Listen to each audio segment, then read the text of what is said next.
திரு விஜய் அவர்கள் கரூர் ஸ்டாம்பேடில் உயிரிழந்த 38 குடும்பங்கள் வந்து அவரை பார்த்துருக்குறாங்க. அவர் ஆறுதல் சொல்லியிருக்கிறாரு.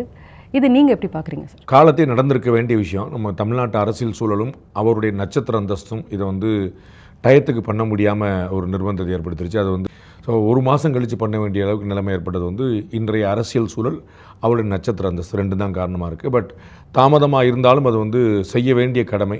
அவருடைய இந்த ஸ்டார்டம்ங்கிறனால மக்கள் வந்து ஒரு லெவலுக்கு மேலேயே வந்து அன்பு செலுத்தக்கூடியவங்க, அவரை பார்த்துடணும் அப்படிங்கிற வெறி இருக்கிறதுனால அந்த துயரம், அது தரும் வலி, அதெல்லாம் தாண்டியே அவங்களுக்கு வந்து ஒரு அந்த கிரேஸ் வந்து பெருசாக ஓடிக்கிட்டே இருக்குது. அதனால் வந்து அவரை வரவழைச்சி பண்ணும்படியாகி போச்சு. அது ஒரு விமர்சனமாக போயிட்டுருக்கு. பட் என்னை பொறுத்தளவுக்கு வரவழைச்சி ஆறுதல் சொன்னாரா, நேர போய் ஆறுதல் சொன்னாரா அப்படிங்கிறது இல்லை, ஆறுதல் சொல்லக்கூட அப்படிங்கிற மனநிலை இருந்தாரா அப்படிங்கிறதா ரொம்ப முக்கியம்.